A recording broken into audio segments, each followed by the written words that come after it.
Assalamualaikum warahmatullahi wabarakatuh. Perkenalkan, nama saya Drifal Azili dengan NIM A1A222051 dari Prodi Pendidikan Sejarah Universitas Jambi. Materi saya ialah tentang Kabinet Ali Sastromijojo II. Dibentuk pada tanggal 24 Maret 1956 dan diselesaikan pada 14 Maret 1957 dengan struktur Kepala Negara Soekarno, Kepala Pemerintahan Ali Sastro, dan anggotanya 27 orang. Kabinet Ali Sastromijojo II sering juga disebut sebagai Kabinet Ali Rum Idam.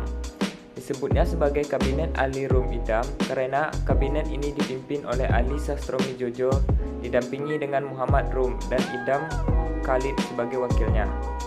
Kabinet ini bertugas pada periode 24 Maret 1956 dan selesai pada 14 Maret 1957. Pada tanggal 14 Maret 1957, Kabinet Ali Sastromijojo II menyerahkan mandat kepada Presiden. Dan pada akhirnya kabinet ini jatuh dan Presiden membentuk kabinet yang bernama Kabinet Karya. Program kerja Kabinet Ali Sastromijojo II, rencana pembangunan 5 tahun. 1. Pembatalan KMB. Menyelesaikan pembatalan seluruh perjanjian KMB, baik secara unilateral, formil maupun material, dan mengadakan tindakan untuk menampung akibat-akibatnya. Perjuangan pembebasan Irian Barat. Meneruskan perjuangan untuk mewujudkan kekuasaan de facto Republik Indonesia atas Irian Barat bersandarkan kekuatan rakyat dan kekuatan anti-kolonialisme di dunia internasional. 3. Memulihkan negara dari berbagai aspek, yaitu pemulihan ketertiban, ekonomi, pembangunan, industri, perhubungan, pendidikan, dan pertanian. 4. Melaksanakan keputusan Konferensi Asia Afrika KAA. Konferensi Asia Afrika KAA 1995 tepatnya di Bandung yang menghasilkan Dasar-Sila Bandung. Dasar-Sila Bandung yaitu 10 usaha tindakan pokok dalam upaya menciptakan perdamaian dunia. Peran Indonesia sangatlah penting yaitu sebagai pemrakarsa dan tempat penyelenggaraannya Indonesia diwakili oleh Menteri Ali Sastromijojo.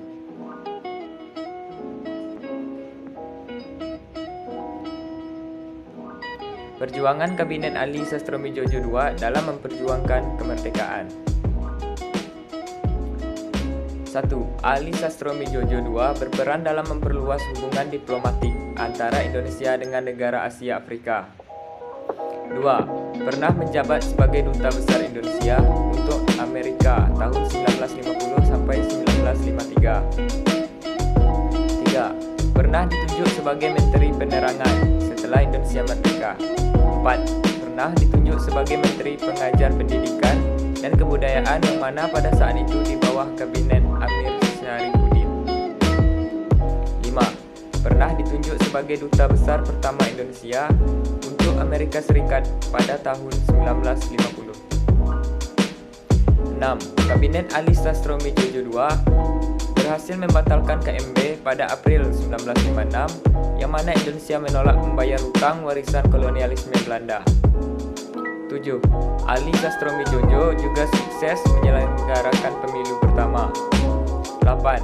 Pernah ditunjuk sebagai Perdana Menteri dan menerapkan politik bebas aktif.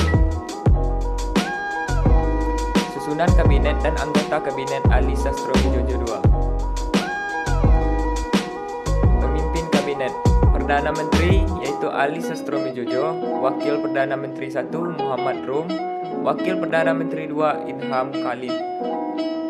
Anggota Kabinet, Menteri Luar Negeri Ruslam Abdul Ghani, Menteri Dalam Negeri Sunarjo, Menteri Pertahanan Ali Sastromijojo, Menteri Kehakiman Muljanto, Menteri Penerangan Sudibjo, Menteri Keuangan Yusuf Wibisono, Menteri Perekonomian Baharudin.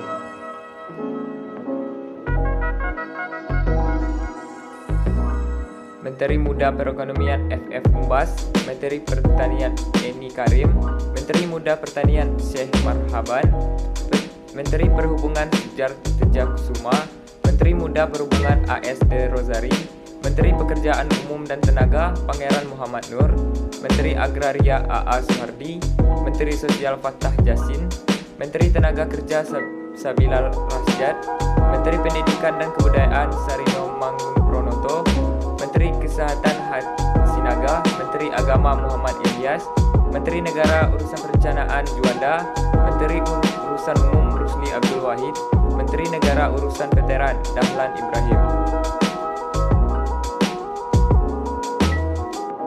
Program Jangka Panjang Kabinet Ali Sastro Midjojo II.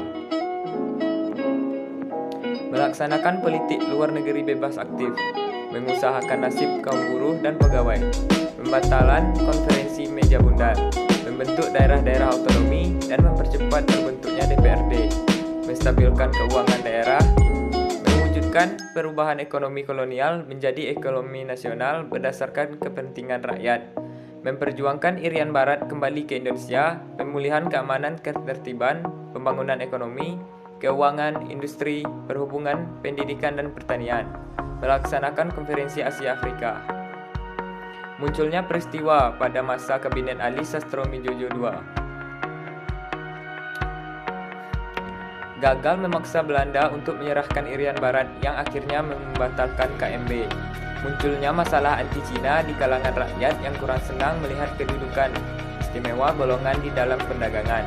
Lemahnya Kabinet Ali yang dibentuk pada pemilihan umum pertama. Ikatan Pembela Kemerdekaan Indonesia yang Masyumi menarik kembali menterinya dari Kabinet Ali Sastro Midjojo II. Mulai ada sikap kritis daerah terhadap pemerintah pusat. Kewibawaan Kabinet Ali Sastro Midjojo II menurun. Kemajuan yang berhasil dicapai oleh Kabinet Ali Sastro Midjojo II. Dibangunnya pabrik semen di Gresik, dikeluarkannya Undang-Undang Nomor 1 Tahun 1957 tentang pokok-pokok pemerintahan daerah. Pada masa pemerintahan Kabinet Ali Sastro Midjojo II, timbul pergolakan yang dilancarkan oleh Dewan Daerah. Mereka menentang pemerintah karena mereka dianggap tidak berhasil dalam meningkatkan ekonomi. Dewan Daerah yang memberontak pada saat itu adalah Dewan Banteng di bawah pimpinan Kolonel Ahmad Hussein, Dewan Gajah di bawah pimpinan Kolonel Simbolon, Dewan Garuda di bawah Letnan Kolonel Barlian, Permesta di bawah Letnan Kolonel Penje Semual. Berakhirnya Kabinet Ali Sastro Midjojo II.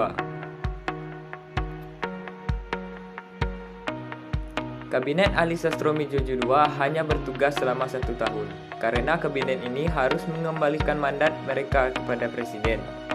Penyebab jatuhnya Kabinet Ali Sastro Midjojo II adalah karena terjadinya perpecahan antara Partai Masyumi dan PNI. Selain itu, semasa kabinet ini bertugas juga banyak menerima tuntutan daerah yang kemudian juga didukung oleh Masyumi agar Ali segera mengembalikan mandatnya. Pada Januari 1957, Masyumi pun mulai menarik menteri-menteri mereka dari Kabinet Ali Sastro Midjojo, sehingga membuat kabinet ini semakin melemah. Lama-kelamaan, Kabinet Ali Sastro Midjojo II pun dibubarkan.